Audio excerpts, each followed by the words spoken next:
oogenesis, ठीक है। तो यही एक टॉपिक है जो सबसे ज्यादा खतरनाक है और यही समझना है।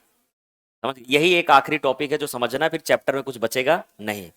15-20 मिनट है अभी, 20 मिनट में मैं बहुत बढ़िया से सेट करा दूंगा दिमाग में। बस रिसेप्टिव माइंड से बैठिए और समझिए, ठीक है। चलें शुरू करें, ठीक है। oogenesis क्या पढ़ने वाले हैं? oogenesis, ठीक है। ध्यान सुनो, इधर ध्यान दीजिए बालक, सुनो ध्यान से। oogenesis एक ऐसी प्रोसेस है जिसमें हम ओवम बनाते हैं। क्या बनाते हैं? ओवम। ये ओवम जो बनने की प्रोसेस है वो इंट्रा एम्ब्रियोनिक लाइफ में शुरू होती है। कहां शुरू होती है? इंट्रा एम्ब्रियोनिक लाइफ, मतलब वो फीमेल जिसके अंदर ओवम बनना है, वो ओवम बनने, जबकि फीमेल अभी बनी नहीं, एम्ब्रियोनिक स्टेज में, तब भी ही oogenesis क्या हो गई? स्टार्ट हो गई। मतलब बिफोर बर्थ, उस फीमेल के बिफोर बर्थ ही क्या हो गया? oogenesis क्या हो गई? स्टार्ट हो गई। ध्यान सुनो, उस फीमेल के जन्म से पहले ही क्या हो गई? oogenesis स्टार्ट हो गई। मैंने आपको बताया कि oogenesis और स्पर्मेटोजेनेसिस में क्या डिफरेंस है। स्पर्मेटोजेनेसिस क्या होता है? प्यूबर्टी में शुरू होता है। oogenesis कब शुरू होता है? बिफोर बर्थ शुरू होता है, ठीक है। oogenesis में हम ओवम बनाते हैं, formation of ovum, that is called oogenesis। oogenesis जो होता है एक डिसकंटिन्यूअस प्रोसेस है। ध्यान सुनना, क्या है? Discontinuous process. एम्ब्रियोनिक स्टेज में शुरू हुई, फिर वो मियोसिस फर्स्ट के प्रोफेज फर्स्ट, चलिए मियोसिस, हाँ ठीक है, मैं डर गया है ना। हाँ चलिए कोई बात नहीं।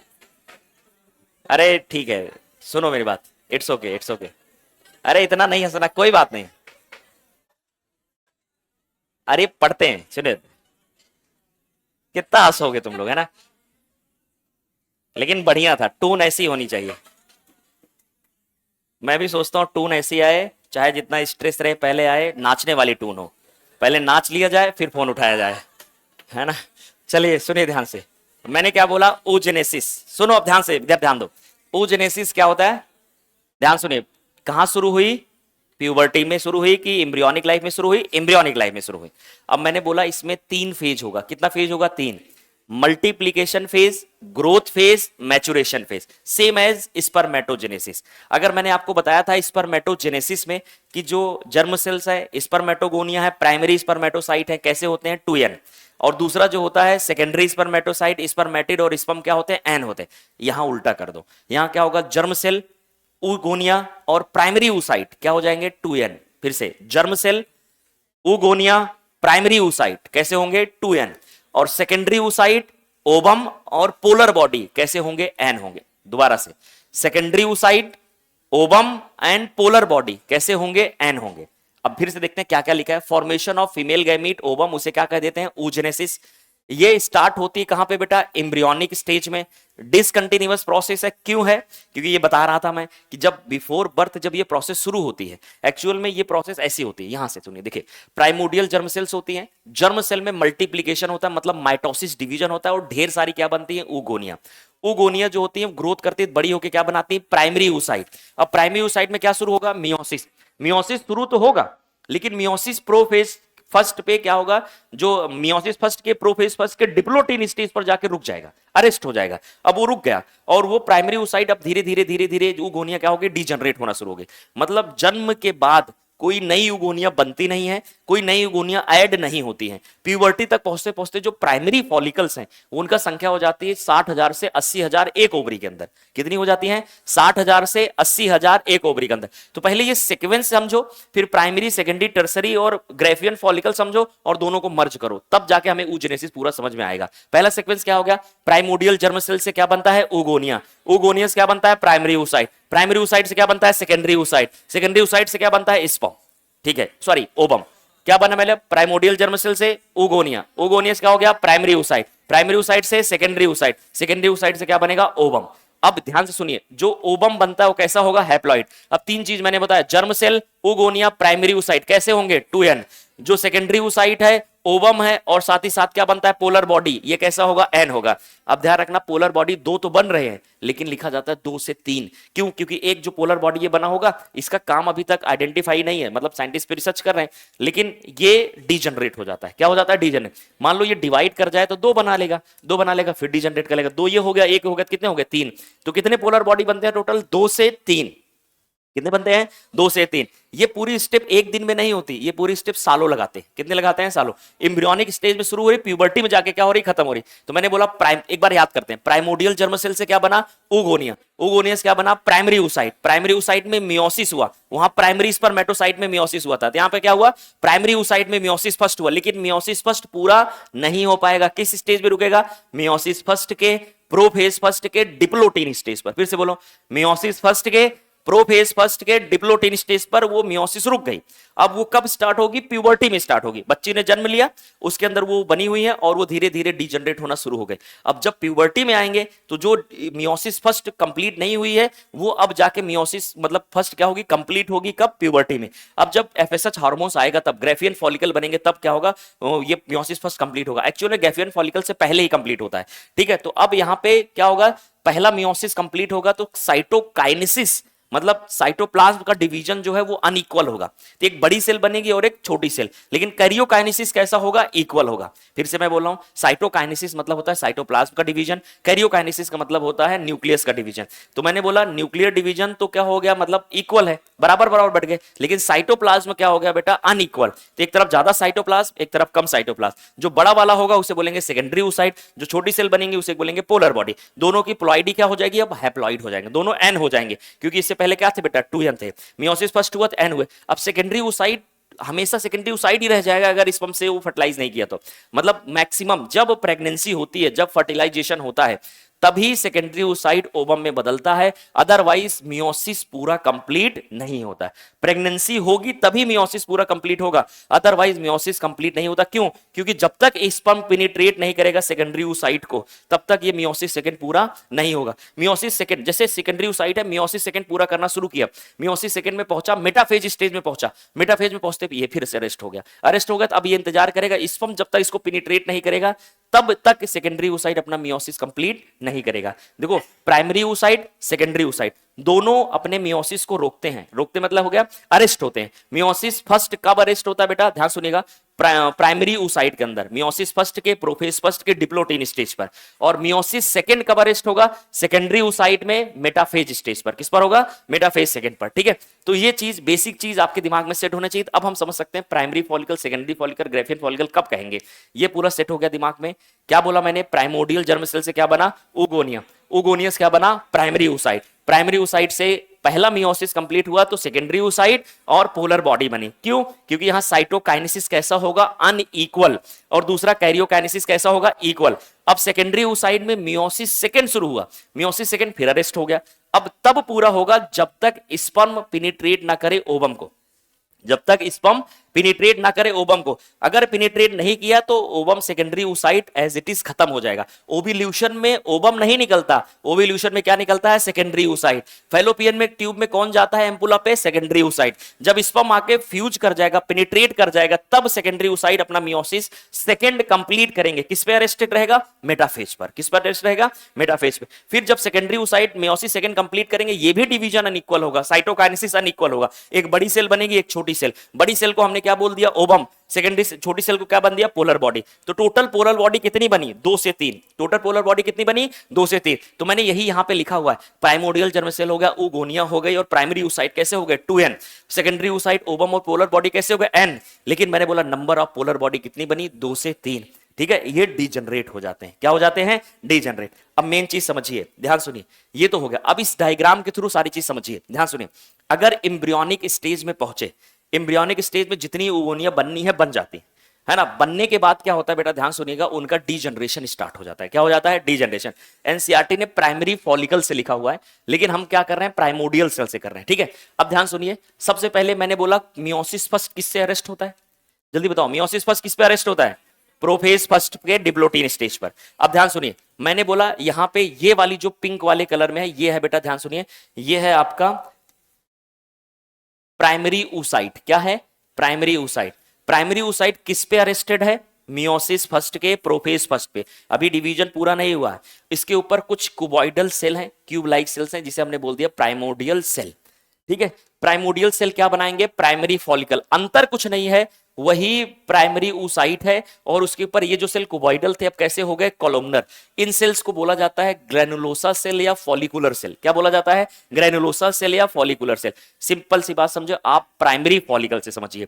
मतलब प्राइमरी फॉलिकल में क्या हो गया, प्राइमरी ऊसाइट है जो कि अरेस्टेड है किस पर, मियोसिस फर्स्ट में, एम्ब्रियोनिक स्टेज में। अब बच्ची ने जन्म लिया, वो डिजनरेट भी हो रहे धीरे धीरे, और बच्ची प्यूबर्टी पर पहुंची। प्यूबर्टी पर पहुंची तो एफएसएच हार्मोन्स का सिक्रीशन बढ़ गया, एफएसएच आना शुरू हो गया। देखो मैंने यहां बोल दिया क्या आ गया, एफएसएच। अब एफएसएच क्या करता है, फॉलिकल को स्टिमुलेट करता है। ध्यान सुनिए, फॉलिकल को क्या करता है, स्टिमुलेट। अब ध्यान सुनिए, मैंने बोला कि जो प्राइमरी फॉलिकल है, प्राइमरी फॉलिकल मतलब primary oocyte plus granulosa cell की कवरिंग। फिर से बोला, primary oocyte plus granulosa cell की कवरिंग, इसे हमने क्या कहा, प्राइमरी फॉलिकल। अब यही चीज प्यूबर्टी में पहुंचे तो क्या निकला, एफएसएच। एफएसएच ने क्या किया, प्राइमरी फॉलिकल को किसमें कन्वर्ट किया, सेकेंडरी में। कैसे, अब देखो एक नई लेयर बन जाएगी, इसे बोलेंगे थीका, और जो ये ग्रेनुलोसा सेल थी या फॉलिकुलर सेल थी वो मल्टी लेयर हो जाएगी। लेकिन अभी भी क्या है, प्राइमरी ऊसाइट। तो प्राइमरी ऊसाइट, ग्रेनुलोसा सेल की एक लेयर थी तो हमने बोला प्राइमरी फॉलिकल। अब ये आगे गए तो primary oocyte plus granulosa cell multi layer हो गई, और एक नई लेयर बन गई थीका, तो इसे हम क्या कहेंगे, सेकेंडरी फॉलिकल। अब सेकेंडरी फॉलिकल में एफएसएच और काम किया, एफएसएच और काम किया तो बेटा अब ये जो थीका थी ये दो पार्ट में डिवाइड हो गई, थीका एक्सटर्ना और थीका इंटरना, प्लस इसमें कैविटी बन गई। इस कैविटी को हमने बोला antrum, fluid filled cavity, that is called antrum. अभी भी यहां पे क्या है बेटा, प्राइमरी ऊसाइट है, अरेस्टेड है, मियोसिस फर्स्ट कंप्लीट नहीं हुआ है, प्रोफेज फर्स्ट की डिप्लोटीन स्टेज पर अरेस्टेड है। और ये जो लेयर है कौन सी, ग्रेनुलोसा सेल की, ये क्या हो गई, मल्टी लेयर हो गई है, कैविटी बन गई, थीका एक्सटर्ना और थीका इंटरना बन गया। थीका इंटरना से क्या निकलना शुरू हो जाएगा, अब एस्ट्रोजन। क्या निकलना शुरू हो जाएगा, एस्ट्रोजन। और एस्ट्रोजन जब निकलना शुरू हो गया तो जाके अब क्या कर रहा होगा, एंडोमेट्रियम को प्रोलिफरेट कर रहा होगा, मतलब एंडोमेट्रियम को थिक कर रहा होगा। पहले यहां तक समझते हैं, फिर से मैं बोल रहा हूं, एम्ब्रियोनिक लाइफ में oogenesis स्टार्ट हो जाती है। oogenesis स्टार्ट होने का मतलब जो oogonia है, oogonia किसमें बदलती है, प्राइमरी ऊसाइट में। प्राइमरी ऊसाइट के अंदर क्या होगा, मियोसिस फर्स्ट स्टार्ट होता है। लेकिन ये किसके अंदर हो रहा है, ओवरी के अंदर, तो मियोसिस फर्स्ट स्टार्ट होता है, जितनी oogonia बननी होती बन जाती है। अब जन्म के बाद कोई नई oogonia बनती नहीं है, लाखों जो बन गई बन गई, अब वो धीरे धीरे डीजनरेट हो रही है। ठीक है, अब oogonia प्राइमरी ऊसाइट बनाई, प्राइमरी ऊसाइट के ऊपर एक लेयर है ग्रेनुलोसा सेल की, किसकी लेयर है, ग्रेनुलोसा सेल की, या हम बोल सकते हैं बेटा दूसरी सेल क्या होंगे, फॉलिकुलर सेल। क्या बोलेंगे, फॉलिकुलर सेल। फिर से प्राइमरी ऊसाइट के ऊपर एक लेयर बन गई ग्रेनुलोसा सेल की, या उसके ऊपर बोल देंगे फॉलिकुलर सेल की, इसे हम बोलेंगे प्राइमरी फॉलिकल। अब वही बच्ची जन्म ले ली, अभी भी ये रुका हुआ और डिजनरेट हो रहा है, जितना बना हुआ है डिजनरेट हो रहा है। जैसे प्यूबर्टी में पहुंचे, प्यूबर्टी में पहुंचने के बाद क्या हो गया, प्राइमरी ऊसाइट, ध्यान सुनना, उसके ऊपर क्या था बेटा, एक ग्रेनुलोसा सेल की लेयर था, हमने उसे बोला था प्राइमरी फॉलिकल। तो प्राइमरी फॉलिकल एक ओवरी में कितना बचा, 60,000 से 80,000, कितना बचा, 60,000 से 80,000। अभी भी ये डीजनरेट हो रहा है। अब एक फॉलिकल को पकड़ेंगे हम, मैच्योर कराएंगे, कब, प्यूबर्टी में, एक मंथ के अंदर एक फॉलिकल पकड़ के मैच्योर कराएंगे, तभी तो ओवम बनेगा एक। तो अब हमने बोला कब बनेगा, जब प्राइमरी ऊसाइट सेकेंडरी ऊसाइट में बने, सेकेंडरी ऊसाइट से ओवम बने, तभी तो ओवम बना।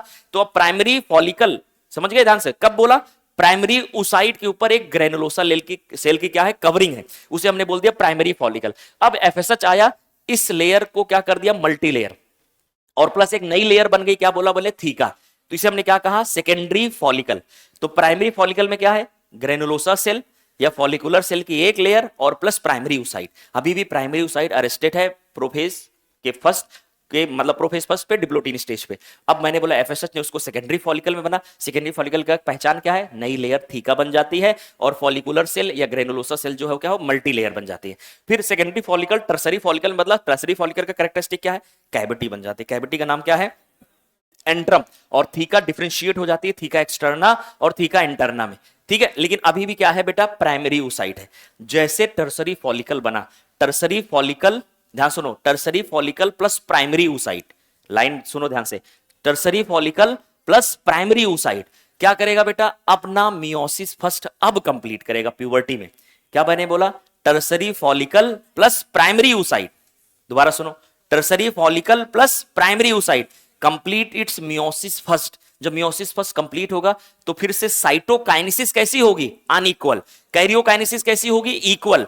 तो ऐसे केसेस में क्या हो जाएगा, एक बड़ी सेल बनेगी और एक छोटी सेल बनेगी। जो बड़ी सेल होगी उसे क्या कहेंगे, सेकेंडरी ऊसाइट, और जो छोटी सेल होगी वो क्या होगी, polar body. Polar body degenerate हो गई। अब दोबारा सुनो ध्यान से, अब यहां देखो प्राइमरी oocyte था, इन्हें मियोसिस फर्स्ट कंप्लीट किया, तो अब क्या बनेगा बेटा, सेकेंडरी oocyte। क्या बना, सेकेंडरी oocyte। अब लेकिन सेकेंडरी oocyte ने अपने चारों तरफ एक लेयर बना ली, उस लेयर को हमने बोल दिया जोना पेलुसिडा। सेकेंडरी oocyte ने अपने चारों तरफ क्या बनाई, लेयर, उसको हमने बोल दिया जोना पेलुसिडा। और जो ग्रेनुलोसा सेल थी उन्होंने नीले रंग की एक लेयर और बना दी समझाने के लिए, ये वाली लेयर रफली दिखा रहा हूं, इसे हमने बोल दिया कोरोना रेडिएटा। तो अब सेकेंडरी oocyte के ऊपर कितनी लेयर हो गई है, दो। कोरोना रेडिएटा सबसे बाहर, उसके अंदर जोना पेलुसिडा, उसके नीचे क्या है, सेकेंडरी oocyte। क्यों, क्योंकि मियोसिस फर्स्ट कंप्लीट हो चुका है। अब सेकेंडरी oocyte मियोसिस करना शुरू किया सेकेंड, लेकिन ये भी मेटाफेज स्टेज पे क्या हो गया, रुक गया। अब कैविटी और थोड़ी बड़ी हो गई, ये और डिफरेंशिएट हो गए। अब हम इसी चीज को कहेंगे मैच्योर फॉलिकल। मैच्योर फॉलिकल का नाम क्या होता है बेटा, ग्रेफियन फॉलिकल। क्या कहते हैं इसे, ग्रेफियन फॉलिकल। मतलब ये तैयार है ओव्यूलेशन करने के लिए, मतलब प्राइमरी से सेकेंडरी, सेकेंडरी से टर्सरी, टर्सरी से ग्रेफियन। ग्रेफियन बनने का मतलब है कि जो सेकेंडरी oocyte है उसके ऊपर जोना पेलुसिडा, उसके ऊपर कोरोना रेडिएटा, इसके ऊपर क्या है, ये वाली लेयर है ग्रेनुलोसा सेल जो शुरुआत से चली आ रही है, उसके ऊपर क्या है आपका थीका एक्सटर्ना और थीका इंटरना। थीका एक्सटर्ना और थीका इंटरना, थीका इंटरना से क्या निकल रहा है, एस्ट्रोजन। अभी भी एस्ट्रोजन निकलता जा रहा है। एस्ट्रोजन क्या कर रहा है, प्रोलिफरेट कर रहा है इंडोमेट्रियम को। अब ये ग्रेफियन फॉलिकल है, इस पर आएगा एलएच। क्या आया, एलएच। एलएच ने क्या कर दिया, इस वाले पोर्शन को बाहर निकाल दिया, मतलब सेकेंडरी oocyte, कोरोना रेडिएटा और जोना पेलुसिडा, इनको बाहर निकाल दिया। और बचा हुआ पार्ट क्या कहलाया बेटा, कॉर्पस ल्यूटियम। जब यहां से ये वाला पार्ट बाहर निकल गया तो बचा हुआ पार्ट क्या हो गया, कार्पस ल्यूटियम। क्या निकल गया, सेकेंडरी oocyte। इसी प्रोसेस को हम कह देते हैं ओव्यूलेशन। मतलब ओवरी से ओवम नहीं निकलता, सेकेंडरी oocyte निकलता है। सेकेंडरी oocyte क्यों बोला, क्योंकि मियोसिस अभी पूरी नहीं हुई है, किस पर रुकी हुई है, मेटाफेज सेकेंड पर। अब मैंने बोला ध्यान से सुनो, यहां पे क्या है बेटा, सेकेंडरी oocyte है, प्लस उसके ऊपर कौन सी लेयर है, जोना पेलुसिडा, उसके ऊपर क्या है, कोरोना रेडिएटा। अब ये चीज आ गई यहां पे ओवरी के सरफेस पर। ये सरफेस पे आने के बाद फिम्ब्रिएटेड फनल, फिम्ब्री लाइक जो फिंगर लाइक प्रोजेक्शन, उसको क्या करेगा, कैप्चर करेगा। और कैप्चर करके कहां लेके गया, एम्पुला रीजन पर। एम्पुला किसमें होता है, फैलोपियन ट्यूब पर। अब ध्यान सुनिए, अब यहां पे ये हो गया, और जो कार्पस ल्यूटियम है ये सिक्रीट करना शुरू कर देगा प्रोजेस्टेरॉन। क्या सिक्रीट करना शुरू करेगा, प्रोजेस्टेरॉन। अब वो प्रोजेस्टेरॉन क्या करेगा, ध्यान सुनो, वो प्रोजेस्टेरॉन क्या करेगा, वो प्रोजेस्टेरॉन जो है वो इंडोमेट्रियम को ग्लैंडुलर करेगा, सेक्रेटरी करेगा। क्या करेगा, ग्लैंडुलर और सेक्रेटरी। अब ध्यान सुनो, कार्पस ल्यूटियम कुछ दिन बाद डिजनरेट हो जाएगा, उसे कहेंगे कॉर्पस अल्बिकेंस। क्या कहेंगे, कॉर्पस अल्बिकेंस। मतलब कॉर्पस ल्यूटियम का डिजनरेट होना, जो डिजनरेटिंग कार्पस ल्यूटियम है उसे कह देते हैं कार्पस अल्बिकेंस। और कार्पस ल्यूटियम से क्या निकलना शुरू होगा बेटा, इनहिबिन। इनहिबिन क्या करेगा, किसको रोकेगा, एफएसएच को। क्यों, क्योंकि एफएसएच फॉलिकल को मैच्योर करा रही है। अब मैच्योर नहीं करना है, इसको फर्टिलाइज करके इसको क्या करना है, प्रेगनेंसी को मेंटेन करना है, इसलिए एफएसएच को रोकना होगा। तो कार्पस ल्यूटियम साथ साथ क्या रिलीज करेगी, इनहिबिन। और इनहिबिन क्या करेगा, एफएसएच को रोक देगा ताकि नई फॉलिकल उस समय मैच्योर ना हो। ठीक है। और कार्पस ल्यूटियम ने साथ साथ क्या निकाला, प्रोजेस्टेरॉन। और प्रोजेस्टेरॉन ने क्या किया, इंडोमेट्रियम का फाइनल प्रिपरेशन कर दिया। अब यही चीज यहां पे मैंने लिखी हुई है और इस डायग्राम के थ्रू समझने की कोशिश करिए, ध्यान से सुनिए। मैंने बोला सबसे पहले है प्राइमरी फॉलिकल, प्यूबर्टी में पहुंचे, एफएसएच निकला। ध्यान सुनो, प्राइमरी फॉलिकल कब कहा, प्राइमरी oocyte के ऊपर ग्रेनुलोसा सेल की लेयर है। प्राइमरी फॉलिकल कब कहा, प्राइमरी oocyte के ऊपर ग्रेनुलोसा सेल की लेयर है, मतलब मियोसिस फर्स्ट अभी भी रुका हुआ है। फिर मैंने बोला एफएसएच आया, सेकेंडरी बना, टर्सरी बना। सेकेंडरी में क्या हुआ, थीका नई लेयर बनी और जो ग्रेनुलोसा सेल है मल्टी लेयर हो गई। टर्सरी कब बना, एक कैविटी बन गया, थीका एक्सटर्ना और इंटरना में डिफरेंशिएट हो गई। जैसे टर्सरी बना, tertiary follicle plus primary oocyte अपना मियोसिस फर्स्ट क्या किया, कंप्लीट किया। मियोसिस फर्स्ट कंप्लीट किया तो क्या बन गया, सेकेंडरी oocyte और polar body. Polar body degenerate हो गई। अब सेकेंडरी oocyte के ऊपर एक लेयर बनाई सेकेंडरी oocyte ने अपने ऊपर, उसे बोला हमने जोना पेलुसिडा। और ग्रेनुलोसा सेल ने लेयर बनाई, उसे हमने बोल दिया कोरोना रेडिएटा। अब क्या हो गया, इसे हमने बोल दिया ग्रेफियन फॉलिकल। अब यहीं जब टर्सरी फॉलिकल था ना, तो यहां से निकलने लगा एस्ट्रोजन। एस्ट्रोजन ने क्या किया, ध्यान सुनिए, एस्ट्रोजन ने क्या किया, इंडोमेट्रियम को थिक करना शुरू कर दिया। इंडोमेट्रियम को क्या करना शुरू कर दिया, थिक। ठीक है। इसके बाद जब ग्रेफियन फॉलिकल बन गया, अब इस पर आएगा बेटा एलएच। एलएच आया तो सेकेंडरी oocyte को उन्होंने क्या कर दिया, बाहर निकाल दिया। सेकेंडरी oocyte को बाहर निकाल दिया, बताओ क्या है, सेकेंडरी oocyte है। सेकेंडरी oocyte के ऊपर एक लेयर है, उसे हमने बोल दिया जोना पेलुसिडा। उसके ऊपर और लेयर है, उसे हमने कह दिया कोरोना रेडिएटा। ठीक है। ये चीज बाहर निकल गई। बाहर निकल गई मतलब मान लो यहां पे निकल गई, यहां से निकल गई तो ये इसको कैप्चर करके कहां लेके चले गए बेटा, फैलोपियन ट्यूब में, एम्पुला रीजन पर। अब ये स्पर्म का वेट करेगा, लेकिन साथ ही साथ जब ये क्या हुआ यहां पे बचा, तो ये बचा हुआ पार्ट जो बनाया उसने क्या बना लिया, कार्पस ल्यूटियम। तो कार्पस ल्यूटियम बनाने का श्रेय किसको जाता है, बताओ, एलएच को। Corpus luteum maintained and formed by LH. ठीक है। अब LH क्या है, वो remaining part of Graafian follicle, जिससे ओवम ओवम नहीं सेकेंडरी oocyte क्या हो चुका है, निकल चुका है। अब कार्पस ल्यूटियम रिलीज करेगा, बेटा ध्यान सुनो, कार्पस ल्यूटियम क्या रिलीज करेगा, प्रोजेस्टेरॉन। क्या रिलीज करेगा, प्रोजेस्टेरॉन। और इसी के साथ साथ क्या हो रहा है, ओवम कहां पहुंच गया है, एम्पुला में पहुंच गया। कार्पस ल्यूटियम जब प्रोजेस्टेरॉन रिलीज करेगा, प्रोजेस्टेरॉन क्या करेगा, एंडोमेट्रियम को क्या कर दिया, ग्लैंडुलर और सिक्रीटरी बना दिया, है ना। अब ये रेडी है किसके लिए, इंप्लांटेशन के लिए, क्योंकि सिमल्टेनियसली क्या निकल गया, आपका ओवम नहीं बोलेंगे, सेकेंडरी oocyte। सेकेंडरी oocyte में मियोसिस सेकंड शुरू होगा, लेकिन खत्म नहीं होगा, किस पर रुकेगा, मेटाफेज स्टेज पर। अब ऐसे केस में क्या होगा, अगर स्पर्म आया, इससे फ्यूज किया, जाइगोट बना, स्पर्म आएगा, ध्यान सुनो, स्पर्म आएगा तब ये अपना मियोसिस सेकंड कंप्लीट करेगा, जब स्पर्म पेनिट्रेट करेगा तब, नहीं तो ऐसे ही क्या हो जाएगा, ये समाप्त हो जाएगा। तो मैक्सिमम अगर मैं बोला जाए, अगर प्रेगनेंसी नहीं हो रही, फर्टिलाइजेशन नहीं हो रहा है, तो मियोसिस सेकंड कभी कंप्लीट नहीं होगा, वैसे ही सेकेंडरी oocyte क्या हो जाएगा, डीजनरेट हो जाएगा। तो ऐसे केस में ये अगर स्पर्म आया, मियोसिस सेकंड कंप्लीट किया, स्पर्म अगर इससे फर्टिलाइज किया, मतलब पेनिट्रेट किया, तो फर्टिलाइज नहीं, पेनिट्रेट किया तो क्या हो गया, इस सेकंड मियोसिस सेकंड कंप्लीट हो जाएगा, कंप्लीट हो जाएगा तो ओवम बन जाएगा, और स्पर्म के हेड में तो क्या है, न्यूक्लियस है, ये दोनों फ्यूज कर गए, क्या बन गया, जाइगोट। जाइगोट फिर डिवाइड करता है, 2 cell, 4 cell, 8 cell, 16 cell divide करता है, वो कहां पे आ गया, आ गया यूट्रस में। यूट्रस पे आके अंदर एंडोमेट्रियम पे क्या हो जाएगा, इंप्लांट हो जाएगा।